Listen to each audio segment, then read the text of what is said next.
Welcome to the podcast of the impossible. I'm Peter Wood, and my guests today have performed for Progressive, 3M, GE, Quicken Loans, Penn and Teller. So the fact that they're even willing to talk to me today is a total win. Please welcome to the show, Jason and Stacy Allen. Back to the podcast. Thank you. You owe us money. That's the only reason we're here. That's yeah. Well, I'm hoping hoping this will take some of my debt away. Yeah. So we talked at a previous episode about you guys have a live show where people can visit once a month in the Cleveland, Ohio area. They can come see you work. And I've done a little bit of live show stuff with Willard and Wood and some other projects. And it's so fascinating the way people buy tickets these days, and sort of what the timeline might be for it. My experience had always been that folks will either make plans weeks or months in advance, like, oh yeah, I definitely want to go see that show. I'm gonna get my ticket. Or it might be like a few days out. What are we gonna do this weekend?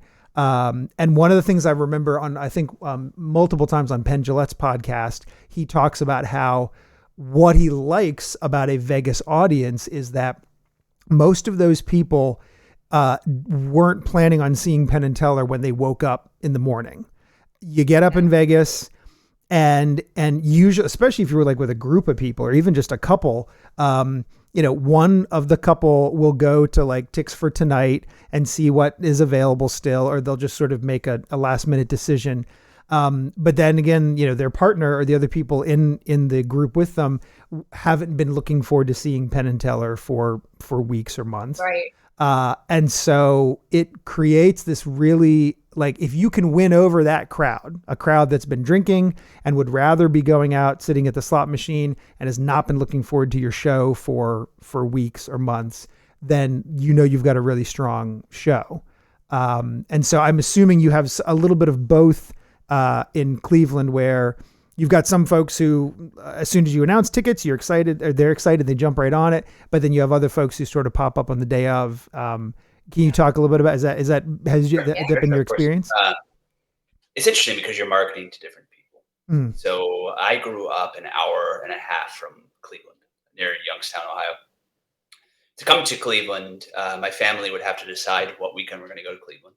Okay. They had to decide what we're going to leave, who's going to watch the dog while we're gone. It's an hour and a half. I mean, it's 3 hours of travel time. Yeah. Are we going to stay up there? Are we going to pay to stay up there? Are we going to do these things? As opposed to, now we live 45 minutes from Cleveland. If I want to go to Cleveland, I can drive up there and have lunch here. We can just decide in the next 20 minutes to go up there and not have to plan an entire day. Right. As opposed to a friend of mine that lives downtown, that lives around the corner from our hotel, that would randomly, his plans back out on Saturday night. He says, hey, you got tickets available. I'd like to buy now. Okay. And so you have these different levels of people.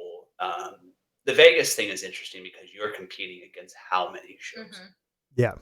And what you're competing against. I mean, you're competing against Cirque, you're competing against, now they have football there. They have these different things, hockey or whatever. Yeah. Here, we've had to decide, like, who are we competing against?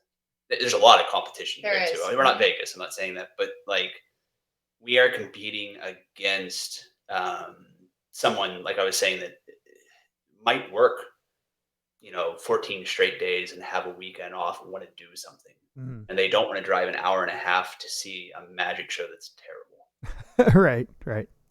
And like, I had a friend, David Corsero, marketing stuff. Also a wonderful magician. And I think he was the one that said to me, like, are they going to be upset when they pay the babysitter or not when they get home? Oh, interesting. Yeah. And that was a line he said to us, like, when they get home and have to pay that babysitter, are they going to be like, are they going to offer to buy tickets for her to see our show? Like, you want them to come home. You should have seen this thing. Yeah. Like, this woman that said, Yeah. So we had to really take a look at our scenario because we are in prime real estate in Cleveland. Yeah. We're right downtown. Diagonal from us up the street is the baseball stadium where the Guardians play. Right across to the right is where the Cavs play. The Browns are down the street. Yeah, we're in a good location. We are within walking distance of Playhouse Square.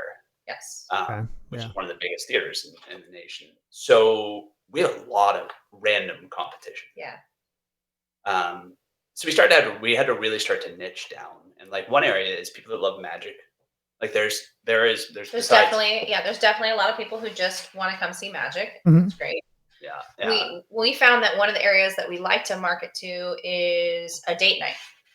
Sure. We're a couple, and we're a couple performing on stage. We get a lot of people that go out to a nice dinner downtown, and they don't want the evening to end, so they come to our show. But that's a mixture of what you're saying with the Vegas thing. So most of these date nights I've noticed is one person surprising the other, Yeah. knowing Right. they're going to a magic show, and the other one's like, What are we doing? We're going Yeah. to what? Yeah. And so like at the end of that, you want that other person, even if you just got like, that was pretty good.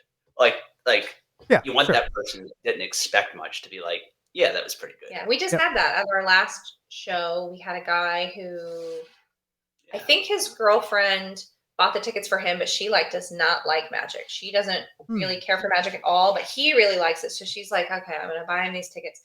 And she was the one that came up and talked to us after the show. And he was like, this is amazing. I've never seen this happen before. Oh, that's great. She really likes the show. And I think she actually ended up being a volunteer too. And I think she was a little apprehensive doing that. And then she had a really good time. So that made us feel like, oh, like, yay, she had a great time. And that's so cool. She never wanted to do this stuff before. So it is hard. I mean, like, one of the things that I've talked to other friends on the podcast here about, people, nobody sees a bad singer and then says, I don't really like music, like you totally understand that person had not put in the time or effort or whatever. But there is something about magic, or probably even expanding to the whole variety arts. You could probably put ventriloquism and juggling in there, where if someone had a bad experience one time, and they believe, and we've done this a little bit to ourselves, that, all magicians are doing the same tricks, that they'll be like, I'm not really into magic. I don't like it. But it's like, well, if you haven't seen that person's show, you can't really be the judge of whether you will like that show or not. Right. And that's, I like that, because when we talked to you in previous podcasts, that was something we mentioned, that one of the things that we strive for, and I don't say we always do it, but we strive for it, is we don't necessarily want people leaving the show going, that was a good magic show. We want people leaving going, we really like the Allens. You should go see the Allens. See this couple that's married. We want them to, because again, then it's not necessarily about the tricks. I hope the tricks were great and I hope they love them, but I hope that they leave like knowing who we are and wanting to see us again. That sounds egotistical, but totally. Yep. That's the purpose of the show. Though. Yeah, I mean, that's the purpose of it, because I don't want it to just be a magic show. I want them to say, our show at the hotel is called In Cahoots. Our show is called In Cahoots with the Allens. So we want them to talk about that, right? And not just seeing a magician. Yeah. Oh, I'm sure it's happened to you both as well, where some friend will come to me raving, oh, we saw this really fantastic magician over the weekend, and he did this and he did that, and it was great. And I was like, oh, cool. Who were they? I might know them. Like, I don't know what their name was. And like, oh no, like that. This is clearly someone who's better at magic than marketing, because then they're never my friend, even though they were raving to me about this thing that they saw. That my friend is not going to book them for an event because they don't remember who they were. So it's when I still do a little restaurant work here and there. Mm-hmm. And I was talking to the manager the other day, and he's like, the one thing I like that you do is before you do a trick, you have like a 5-minute conversation with the person. Like you walk up and like, hey, how are you? Have you eating? Like, how's the food? And like, I'm the magician. Where are you from? And like, I switched mentalities years ago. Instead of walking up and saying, hey, and like spreading cards to that. And like, it's different. I mean, it's communication. It's having a conversation, and like, the magic or music or painting is a tool to show people what to do. Yeah. No, I also think, and I'd be curious for both of your opinions on this, in terms of why people get into magic. It usually looks like it's one of two paths, or two common paths, and both of them I'll be disparaging about because I believe I'm in a third. But the one, like overcoming a social inadequacy, like a shy kid who is looking for basically an icebreaker of a talent. And so and magic then gives you sort of power, right? You can do this thing. Or the other running joke from Teller on down is somebody who had like a childhood where they were sick a lot, where they either spent a lot of time in the hospital with broken limbs, or they had some other medical condition where they weren't able to go out and play sports and, and run around and build things. So they were just sort of stuck in a spot. But like, I've heard other people talk about both of those paths, and like, I keep racking my brains about, I swear that I got into magic because I just wanted to have an audience and to put on a show. And for whatever reason, magic was the thing. Like, I played the piano for a little bit and I didn't really enjoy practicing. And so I kind of got rid of that. But magic was the thing that stuck. But I do hope that it wasn't because of a power imbalance, I know it wasn't because I spent like a lot of time as a sickly kid or whatever. But have you guys sort of, experienced those, like, in terms of why you're getting into it? And then the reason I bring it up is because a lot of times I can totally see that performer having a hard time shaking that when they are in a professional situation. They're still kind of pushing the magic on somebody as opposed to having a conversation, Yeah, 100%. I'll let you go first. Thanks. 100%. So I was athletic when I was young. I ran track. I played football. I was halfway decent at sports, but that was the only thing that I was expected to be halfway decent at. Okay. I wasn't the brightest kid in school. School and I did not get along very well. Okay. And when I picked up magic, I think it was a way to identify something different about myself. Like, somebody's watching me do this, and I feel like I'm getting some sort of recognition besides like go run as fast as you can. Right. Sure. So it's kind of your first thing. You're number one there because as I've gotten, so I played sports in college. And I was really kind of an outsider I was a kicker in football. So kickers we're off to the side doing our own thing. Right. And one day I did a magic trick, and then all of a sudden I was kind of popular on the team. Sure. I was accepted. It was a way to get accepted into different fields and stuff. But I've noticed that exactly what you're saying. I've had to shake in the last 5 years this mentality that everywhere I go, I have to do magic. Okay. There's a difference between doing it because you love doing it. Like I'll see a kid or something. We had a kid across the street here. I just walked over and was talking to the parents and did a trick because I wanted to. Because you wanted to. Yeah. As opposed to like, hey, I have to. Sure. You know what I mean? And it's interesting because it's taken it and it's made those moments you really do magic a lot more special. Yeah. Sure. Like so I think that was my end, is because I saw an opportunity to try. Everything's changed for me when I got into magic. Like all of a sudden, I was able to read, like, and comprehend much better than before. Like magic books are very difficult. Yeah. Super difficult. And up to that point, my grades were terrible. I remember my dad saying to me, "If you can at least get a C, like we're content with a C." Okay. We've really been mediocre. It's so funny you say that though, because he does. He reads more than anyone I know.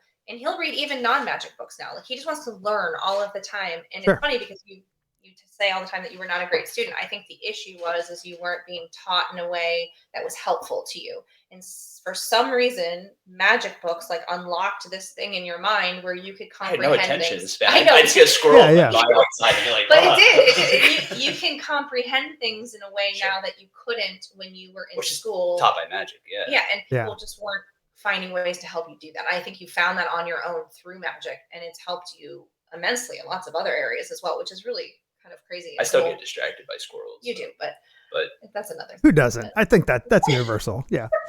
Squirrels are awesome. Yeah, but for me, I don't know. I don't think I fit in either of those categories. I was a pretty healthy kid. I was also an athlete. I was always an overachiever. Always. Had a job since I was like 12. Got good grades. Went to school. Got 4.0 in my master's. Like always, school's important. All that stuff. Right. For me, the real reason, and I say this all the time, the real reason is one of the defining moments of me leaving my job and joining Jason full time was. He was traveling and doing cool things, and I was stuck in the snow in Akron, and I did not like that. At least you're honest. I got stuck in the snow on the way to a meeting, and he was in the Bahamas. Oh, that's great. is not fair. Oh, that's And fantastic. so I said, I want to learn more. I want to do this. And really, I wanted to be able to travel with him. I wanted to be able to spend time with him. I'll be honest, we have our moments. We work together. We're married. But overall, we get along pretty well, and we like hanging out and doing things together. So, just nodding. Yeah, you're just nodding. I know you're doing good.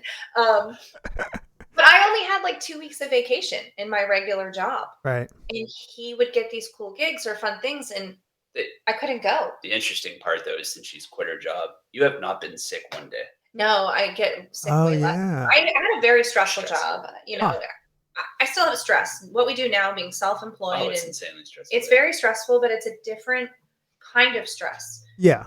And all of the energy and effort we put in, we obviously get back. And I've really enjoyed working for myself, you know, with him as a partner, because I always worked for someone else prior, and I worked a lot, and I would get strep throat like 4 times a year. I mean, just crazy stuff. And that all kind of went away. That's yeah. So we need to be pushing the health benefits of going into business for yourself as a professional magician. Yeah.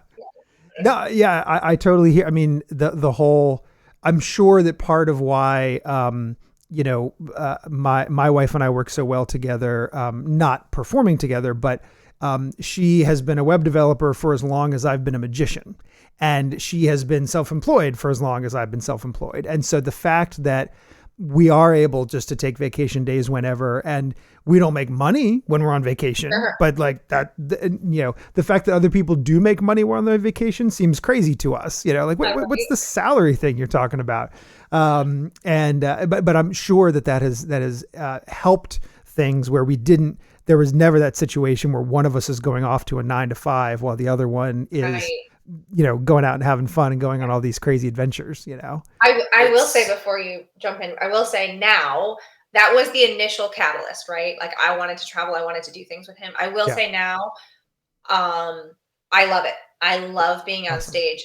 I really enjoy. I was always really scared in the beginning. I had a lot of anxiety about being on the stage and talking in front of people, but I finally found what works for me, and I found how to connect with the audience, and I really love it. There's something about it. There's just something about people, I don't know, just enjoying something that you're providing for them and giving them a good time. And people ask me, do you miss doing therapy full time? And that's a really, you know, people think that's a great job, a good thing to do. And it is, and I love it. But I think we provide something for people that's similar with magic. Yeah. Give them a release from stress, or maybe they haven't laughed in a really long time. Maybe they haven't been able to go out on a date in a long time, and it's just something they're going to remember, or takes them out of their world for a moment. And I've been able to harness that, and that makes me feel really good about what we're doing. Right. So that's what I love about it. No, that makes total sense. Yeah. I mean, again, we're not providing bread and water, but you do get the sense that what you're doing is contributing in a meaningful way to people's lives, you know? Hopefully. Yeah, absolutely. Yeah. It's to what you were saying about you and your wife and you working together and stuff. What's interesting, though, is she comes from this world of a direct line of working for someone, and you get up and you go do these things. And I come from a world of everything sideways. Oh, okay. And like, I love lateral thinking. Like, I like the idea of you explore an idea and how many other random ideas can you explore.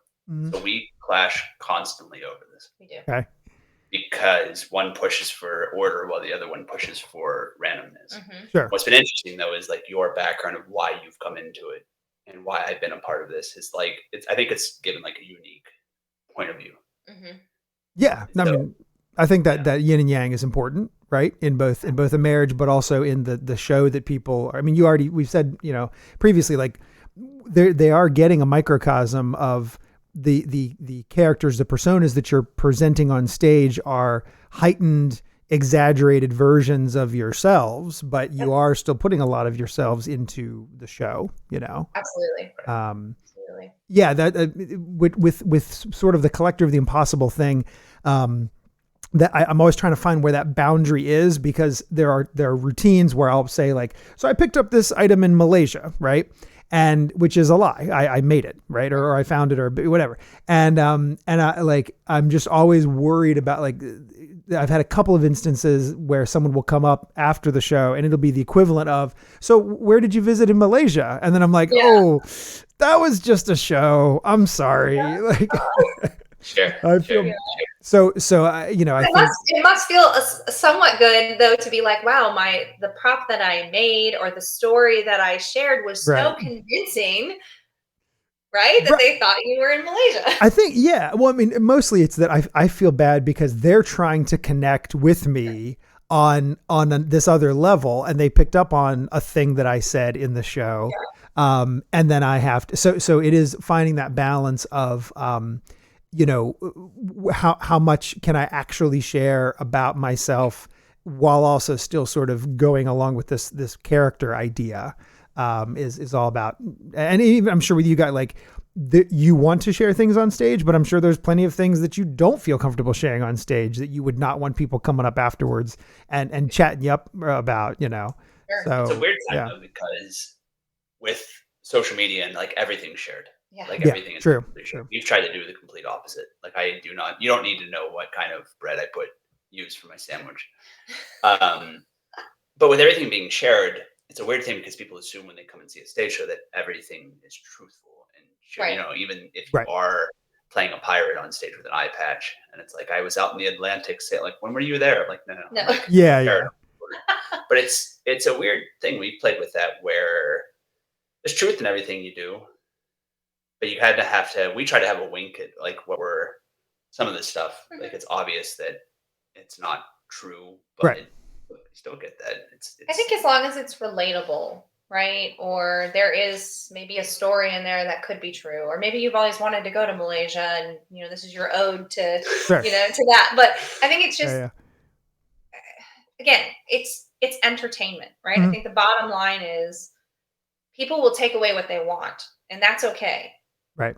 As long as we know what we're doing is entertainment, then I think you're fine. Right. I mean, like the clients and the audience members, they're going to it's like we talk about all the time. I love hearing people explain a trick that they saw, especially if it's been like months. Right. And you know, this particular effect, and the way they explain it is absolutely impossible. Yeah. But it's how they remember it. Right. Uh-huh. And you don't correct them. You let them have that moment because that's how it happened in their mind, right? So, but you know that that's not. And if that did happen, then I want to go see that trick. Right? Yeah. Right. But I think we all develop things in our mind of what we need them to be. Well, there's I forget who the singer was. Famous singer. I heard an interview, and someone said, "What was the song about that you wrote?" And he said, "Well, what do you think it's about?" And they said, "I think it's about love and." The death of this or whatever. And he went, "Yes, it is." And he said, if somebody else came up to me and said, "I think it's about that, I'd go, "Yes, it is." Right. That's crazy. Yeah. I mean, that's the whole art for the sake of art. I mean, that way and I think, I mean, that's somewhat, we might have our own sort of ideas and vision, but ultimately, like you say, we don't know whether somebody is coming to this show because of escapism, or I know there's a good number of people who come to a magic show with their arms folded, trying to figure everything out. Like they enjoy the sort of escape room puzzle element of it. So it's, you know, we just have to do our thing, and we hope that people can, you know, connect with it somehow. Sure. Absolutely. I do have one more question for you. Sure. What kind of bread do you use, Jason, when you make a sandwich? Well, it's sort of like I do it. The bag open on a bag of wheat from. It's not so much about the bread. It's you let a little air in. Okay, good. You don't want it mold, but it's a little tie on the end. Okay. Really, we need to talk about the amount of mustard he uses. Okay. It's so much. Costco levels of mustard. A little nervous about it. All right. Well, good luck with the acid reflux that comes from that. I hope, sorry to hear. For anyone who's just been listening in, if you're not watching on the screen, if you want to find out more about all of Jason and Stacy's adventures, the website to go to, their website is theallenslive.com. That's TheAllanslive.com. And then on Instagram, that's going to be @TheAllensMagic. And you can also on their website find all sorts of other social media links, as well as public show tickets, any other special announcement type things. That social media and the website is going to be the place to find that.